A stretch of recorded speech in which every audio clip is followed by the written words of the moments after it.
Thoth obila ma pacho ka pod odak e odi ma ok long'o magi oyangi kod Inspekta Jener mar obila Douglas Kanja e kinde manochiwo ler e nyim komiti mar od bura mochune weche mag udi. Oyango ni mana 20% kende mag obila emodak e odi manyiso nyadhi ka osingo ni gedo mag ute makare mag obila biro rumo machiegni ni. The National Police Service has approximately 20,000 institutional housing units across the country against a workforce of about 100,000 police officers. This translates to a deficiency of about 80,000 housing units, meaning that less than half of the officers are accommodated within the existing police housing facilities.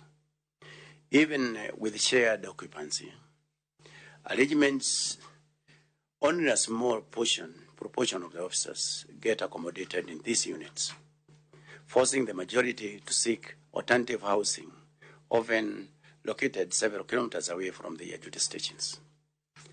Regrettably, many of these houses have deteriorated due to inadequate maintenance and delayed renovations, adversely affecting the welfare and living standards of officers who occupy them. Moving forward, we have the service has submitted a proposal for the construction of 18,662 institutional houses that primarily that is within Nairobi, an additional 547 units which are currently constructed in Nairobi. This will ease the housing issues within Nairobi that has affected the output of the police, especially in the service delivery.